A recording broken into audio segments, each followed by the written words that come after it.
Mitch, Hmm? gabi na, pwede ako makitulog sa apartment mo. Okay lang ako, Sofia. Basta ko hindi. Hindi ko iiwan yung best friend ko after niyang irat lahat ng mga hinanakit niya sa buhay. Kaya kung sa ayaw at sa gusto mo, matutulog ako ngayon sa apartment mo. Mitch! Mitch! Nak! Papa? Hindi ka na gumalaw dyan sa kinauupuan mo. Ang sabi ko, tapos na kitang i-paint. Maganda ba? Pa, ang ganda! This is a masterpiece. Galing ko, no? Alam niyo po, pagtanda ko, I'll be a painter din. Sabay tayo magpe-paint. Opo. O sige, kung yan ang gusto mo, dyan kita susuportahan.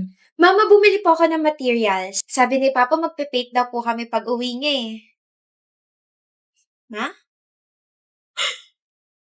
Bakit po, Ma? Patay na ang papa mo. Oh? Bumibili siya ng materials for his next painting. Tapos biglang pinasukan na magnanakaw yung tindahan. He fought back. Pero nasaksak siya na ilang beses. Mitch! Nananaginip ka. Magbubura muna dapat ako ng makeup tapos naririnig kita tinatawag mo si Tito. Napanaginipan ko si Papa. Huh? And I just realized something. Kaya pala sabi ng ex ko na I don't know how to live with the people around me. Kasi I stopped living when Papa died. That's when my life started to fall apart. Even Mama became so hard to herself that it affected me. Everything became so blurry. Everything became black and white. Alam mo ba na Papa's last painting was me? Na-impluwensyahan niya ako. Oh, Mitch. And now I finally realized kung ano yung gusto kong gawin. Gusto ko mag-paint. Gaya ni Papa. Tinulungan niya ba ako by appearing in my dreams, by showing me how to live with pain and happiness? Na I have to continue living? Miss ko na siya, Sofia. Miss ko na si Papa. Oh my gosh. Nag-resign ka? Kahapon lang and I just left. Wala naman kasi ako ka-close doon. Ayaw sa akin ng boss ko, ayaw sa akin ng mga katrabaho ko. Edi, Babay. Alam mo, akala ko dun ka na mamamatay kasi tanggap ka lang ng tanggap ng trabaho sa kanila eh. Hindi ka nagre-reklamo kapag ganito ganyan. Thank you at nakaalis ka na. OA. Ano nang gagawin mo ngayon nag-resign ka na? We'll still try to figure life but may nagbago. Alam ko na kung ano yung gusto kong gawin. Hindi ka muna magtatrabaho? May ipon ako, Sofia. Kaya ko sarili ko. Iiwan mo na ako, Mitch. I will paint, I will rest, and I will take my time. Away from all the people who kept on pressuring me, away from my toxic neighbors, away from my ex, away from the city, away from my past work, away from the boring memories I created. Eh di boring ako. You are an exception. Best friend kita, duh. I'm starting to live again. So, I'll be fine alone, exploring the beautiful things around me. Alam mo, ngayon ko na lang ulit nakita yung ngiting yan. Thank you, Mitch. For what? For being alive up until now. Enjoy ka and please don't hesitate to call me. Ganda ng mural na gawa mo. Iba ka talaga, Mitch. Salamat ho. Ako naman next ha, yung pader sa likod ng bahay ko. Gusto ko flowers. Yung malalaki. Opo. Sobra po yung bayad niyo sa akin. Ang galing-galing mo kaya magpinta. Basta okay na yun. Ano ba yan, Aling Narcy? Pero, nabalitaan ko, babalik ka na pala na Maynila, Neng? Opo. After 4 years, babalik na po ako. Feeling ko rin po kasi naiinip na yung best friend ko dun eh. Masaya ka na ba? Okay ka na ba? Okay na po ako. Sobrang okay na po ako. Dalaw ka ha. Mamimiss ka namin dito. Siyempre naman po. Pakilagay na lang po dyan. Thank you. I'm back. Mitch, Give me a hug, best friend. you've changed a lot. Kamusta ka na? Okay na ako, Sofia. Actually, bago ako pumunta rito, pumunta muna ako sa sementeryo. Dinalo ko sila mama at sila papa. Sinabi ko sa kanila na okay na ako, masaya na ako, buhay pa rin ako, tsaka Nagpipintura na ako ng mga murals. I'm so proud of you.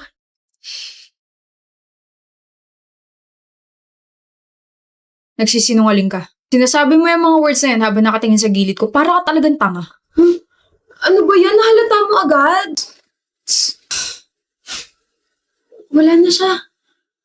Safe na ako. Wala na siya. Sino? Gusto kita, Lucas. Gusto kita na ikaw yung poprotekta sa akin. Elaborate. I have a stalker. Matchmate natin. Stalker? Na-report mo na ba? Twice, pero mas naniwala sila dun sa lalaki.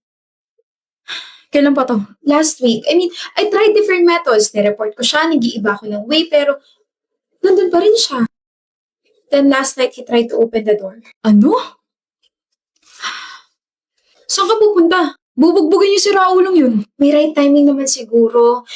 I'm so sorry, Lucas. I'm sorry if ikaw yung napili ko. I'm sorry if binigyan kita agad ng responsibilidad. Pero kasi I have my reason naman kung bakit ko ginagawa to. You have a reputation. Varsity ka ng isang football team. Sikat na sikat ka. He won't try to hurt you, okay? Kaya sa'yo ako didikit hanggang sa mawala siya. How about your parents? Patay na sila parehas eh. Only child ako. My other relatives are in the province, so I have to survive alone. Hindi ka na alone. Kasama mo na ako ngayon eh. Good morning. Morning! Ako na bag mo. Anong ginagawa mo rito? Sinusundo girlfriend ko. Kinikilig ka? Eh, syempre, nag-e-effort ka na sumabay sa deal natin eh. Tara. So, totoo nga boyfriend mo siya, Iris? Ganda ko, no? Sabi ko naman sa'yo eh, ako yung pumatol sa kanya. Diba, Lucas? Here's your bag. See you later. Reese. Reese daw? May pet name ka, hayop! Kakinikilig ako! Ang bantot ng Reese, palitan mo. Ayoko nga. Lucas! Ayaw mo nun? Ako lang yung tumatawag sa'yo nun. Nakakilig kaya? Ayaw mo ba ng Bebu? Bebe? Baby? Sweetheart? I love. Too sweet. I agree. Reese na nga lang kasi. Okay. Bahala ka sa gusto mo. Lucas Papaw. Lulu? Kaskas. Alam ko na. Luka. I think I'm gonna die. I'm super genius. Luka. Luka. Wait! Ba nagsasawa sa mukha ko, Lucas? Kasi imagine mo 4 months na tayong magkasama. Madalas kaya ako nagsasawa sa pagmumukha mo. Napaka-honest mo talaga, no?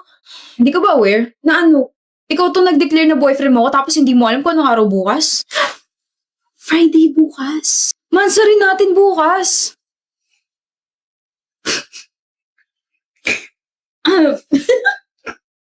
Bakit ka natatawa? Hindi naman ako aware na doon romantiko ka pala. Monster ko pa nalalaman dyan. Well, I'm just helping you. So, O di wag. oo na, magse-celebrate na tayo. Ikaw nag-iiba na yung trato mo sa akin Delikado ka na. Ewan ko sa'yo. Hindi ka pa uwi? Mag-lock ka ng pinto Oo. Mag-double lock ka, mag-triple lock ka, huwag mo sayangin yung mga lock na binili ko para sa'yo, magsara ka ng windows, tapos magtabi ka ng pamalas sa side table mo para kapag may nakapasok dito sa apartment mo, mapoprotektahan mo yung sarili mo. Hindi. Dito na lang kayo ako matulog. Umuwi ka na nga, Lucas. Date mo ako kapag matutulog ka na Oo na, love. Anong love? Sa asta mo kasi parang tayo na talaga eh. Sige na, umuwi ka na. Ingat ka.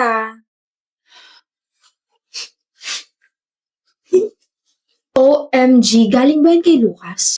Hindi galing kaya sa akin to. Ibibigay ko sa kanya kasi matcha rin namin ngayon. Iris? Si Lucas. Hindi mo pa ba nababalitaan? Yung Nasaksak si Lucas kagabi. Huli namin balita. Critical siya.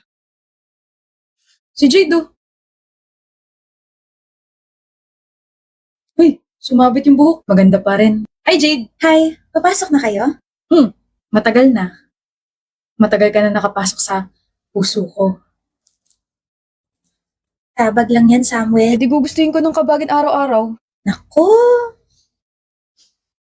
Gusto mo? Sobra, pre. Paano mo nagustuhan si Jade?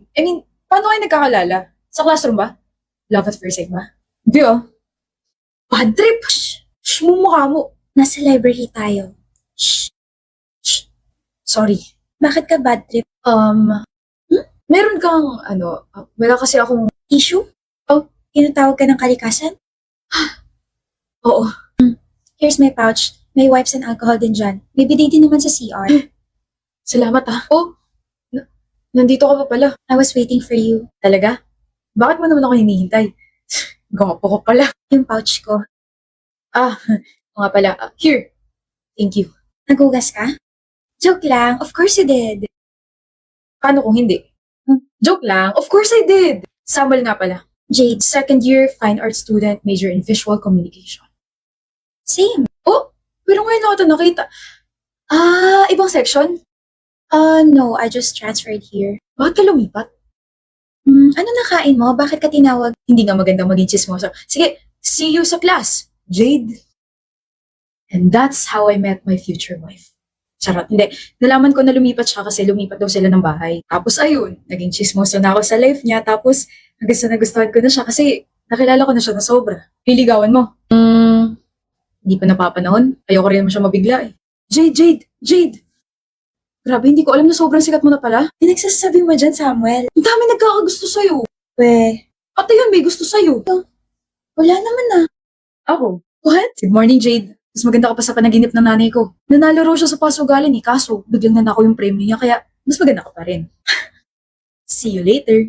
We're blockmates. We're still gonna see each other. Alam ko, sinabi ko lang para may ma-look forward ka sa araw mo. Kinikilig ka? Huh? Tigilan mo nga ako sa ngiti niya, Shobi. Masama nang umiti. Isa. See you later, Jade. Jade, sabay tayo. May kasabay na akong kumain eh. Hindi. I mean, sabay na tayo sa pagtanda. Tigilan mo ako, Samuel. Tigilan? Baka mamiss mo ko bigla. Bakit? Saan ka pupunta? Sa CR? See you later, Sammy boy. CR daw, pre, naalala niya yata yung first meetup niyo. Shh. Binigyan niya na ako ng nickname. Sammy boy daw, pre. Kilig.